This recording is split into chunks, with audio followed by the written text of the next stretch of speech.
ये बताइए कि इस जंग से क्या खोया क्या पाया। बिस्मिल्लाहिर्रहमानिर्रहीम। सबसे पहले तो अ, पाने की बात करते हैं कि अल्लाह की रहमतें, अल्लाह का करम जिसका आपने इतना तफसील से जिक्र किया, मैं उसमें नहीं जाता। Gratitude to the God almighty and faith in the almighty Allah and, और आपका नेक पर्पस।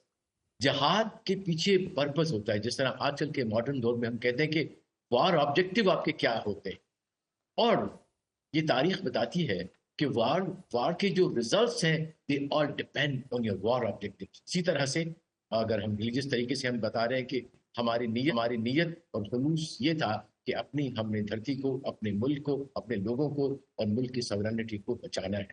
तो लिहाजा उसकी आउटकम भी अल्हम्दुलिल्लाह उसी तरतीब से इज्जत और फतह की सूरत में हमारे सामने आए। तो जी। ये एक मेरा ख्याल है पाकिस्तान और हिंदुस्तान की डायनामिक्स या इवन साउथ एशिया की जियो स्ट्रेटेजी, जियो पॉलिटिक्स में एक लिहाज से नया चैप्टर लिखा है हमारी अफवाज ने, हमारी कौम ने और हमारी लीडरशिप ने, और खासतौर पर अस्करी लीडरशिप ने। और अब जो है वो एक अनफोल्डिंग नया एक लिहाज से इक्वेशन, जिसको हमें भी समझने की जरूरत है, क्योंकि ये सिर्फ फख्र की बात तो बहुत है, लेकिन साथ ही आप पे हम पे जवाबदारियां भी आ रही। जिस तरह शक्ल से लेसन बहुत सारे होते हैं, इस तरह फतेह के भी बहुत सारे लेसन होते हैं, और सबसे बड़ा उसका है humility and modesty and realism, कि आगे चल के हमने अब आगे क्या करना है। That's the most important thing. सबसे पहले तो मेरे ख्याल में हमें इस ट्रूस को, इस फायरबंदी को आगे एक ड्यूरेबल पीस में करना है, एक सस्टेनेबल पीस में कन्वर्ट करना है, एक बातचीत का चैनल जो है वो बोलना है यहाँ पे, ताकि आगे चल के ऐसे मसाइल ना हो। और उसके लिए हमें बायलैटरली भी और मल्टीलैटरली भी बहुत सारी काविशें करनी पड़े। तो अब जो मुझे नजर आ रहा है कि उसमें हमें जब बातचीत करेंगे तो उसके कुछ उसूल हमें तय करने पड़ेंगे पाकिस्तान को हिंदुस्तान से एंगेज होने के लिए। और मैं समझता हूं कि उसमें सबसे बड़ा उसूल जो है वो है सॉवरन इक्वालिटी का, number one. Number two, most importantly, कि जो इंटरनेशनल नॉर्म्स है, इंटरनेशनल रूल्स है जो इंटरस्टेट को गवर्न करते हैं यूएन चार्टर के मुताबिक, और एंड सेवरल अदर चार्टर्स, उसके मुताबिक हमने चलना है। और फिर ये कि दोनों की तरफ से एक कमिटमेंट आनी चाहिए, इंडिया की खास तरफ से, कि एक commitment they for a peaceful coexistence. मैं बल्कि यही सोच रहा हूं कि इस जंग के बाद आई विश के पाकिस्तान की तरफ से एक charter of coexistence in south Asia को प्रपोज किया जाए। ये चार्टर, बाकी चीजें तो बाद में आएंगी, ट्रेड और जी। बाकी चीजें, लेकिन एक को एग्जिस्टेंस का इसका मतलब ये है कि फंडामेंटली जब तक कि ये जो रिजीम अनफॉर्चुनेटली एक एक इंतहा पसंद रिजीम है हिंदुस्तान में, उसमें geo political, Jio military and Jio economic and geographical realities of Pakistan and India के दरमियान जो है उनको एक्सेप्ट करना है। तो ठीक। जब तक ये शिफ्ट नहीं आती, तो इस चार्टर के अंदर वो तमाम रहनुमा उसूल होने चाहिए जिसके तहत हम अगले 50 साल, 100 साल में एक ठीक हो। ऐसा साउथ एशिया देखें जो कि उसूल के मुताबिक मोहब्बत के साथ, प्यार के साथ, अमन के साथ रह सके। और ये बड़ा डाइवर्स सब कॉन्टिनेंट है। अगर आप अफ्रीका में चले जाएं, yes there are local differences. क्या होगी नेक्स्ट निगोशिएशंस, मीडिएशन कहाँ होंगी, उसका प्लान क्या होगा, और जम्मू कश्मीर उसमें टॉप पे होना चाहिए। जी देखिए, अब जो सिनारियो बन रहा है वो ये होगा कि पहले तो इस ट्रूस को जो है वो फॉर्मलाइज किया जाएगा। दो कंट्रीज करेंगे, उसके बाद एक रोड मैप बनेगा।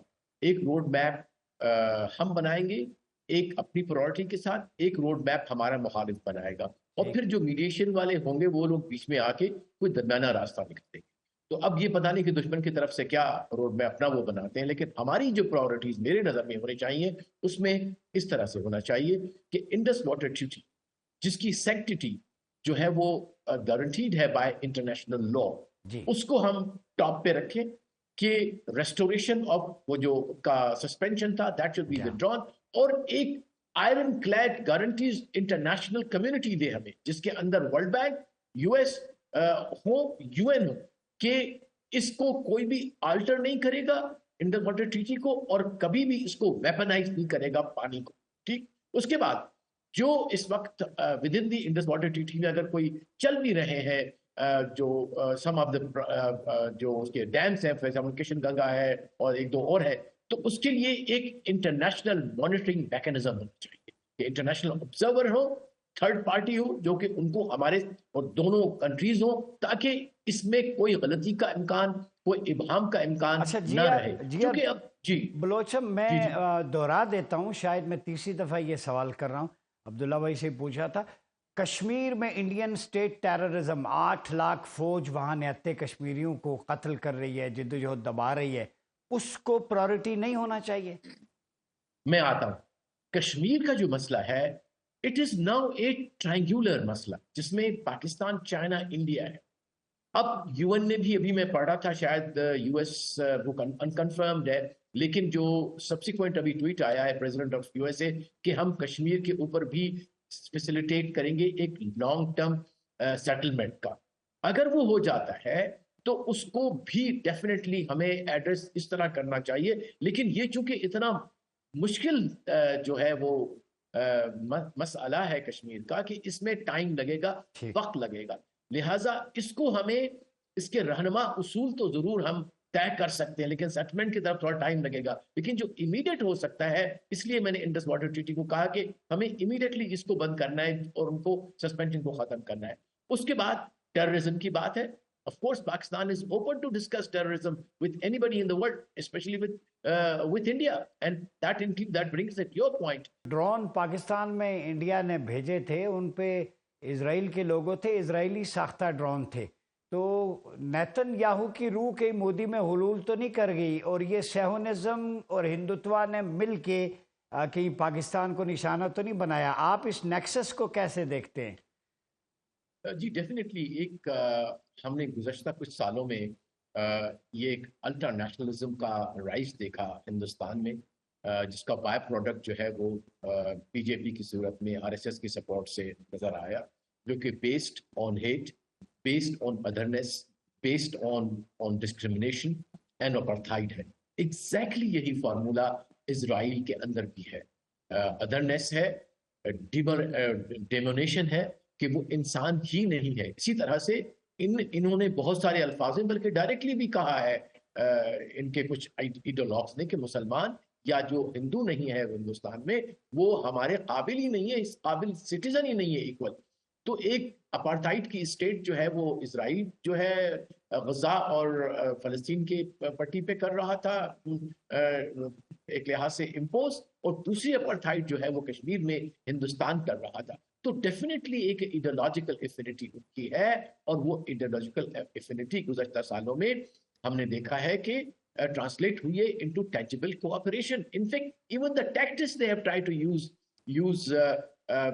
in Kashmir, reportedly, even some people have been spotted, इनके advisors जो कि वहाँ पे कश्मीर में पाए जाते हैं. So there's a very strong nexus, and I think that has to be condemned, that has to be exposed. Yeah. और उसके लिए I think बहुत ज़रूरत है कि हमें ऑन ग्राउंड हमारे जर्नलिस्ट, इंटरनेशनल कम्युनिटी और इन तमाम चीज़ों को होना चाहिए। And I entirely agree with that कि बल्कि मैं इसी तरह से चाहूँगा कि कश्मीर के अंदर एक ऑब्जर्वर ग्रुप होना चाहिए इंडिपेंडेंट, जो कि ह्यूमन राइट्स वायलेशन को जो है वो भी करे, और खासतौर पर अगर थर्ड कंट्री के लोग आके वहाँ ह्यूमन राइट्स वायलेशन के लिए उनको नई टेक्नोलॉजी देते हैं हिंदुस्तान को, तो वो भी, उसके ऊपर भी चेक रखा जाए। तो I think the most important thing is to have a watch dog on the while the process of normalization and Kashmir के अल्टीमेट सोल्यूशन की तरफ जाता है, इमीडिएटली जो है वो ये होना चाहिए कि वहां पे इंटरनेशनल ऑब्जर्वर जाए,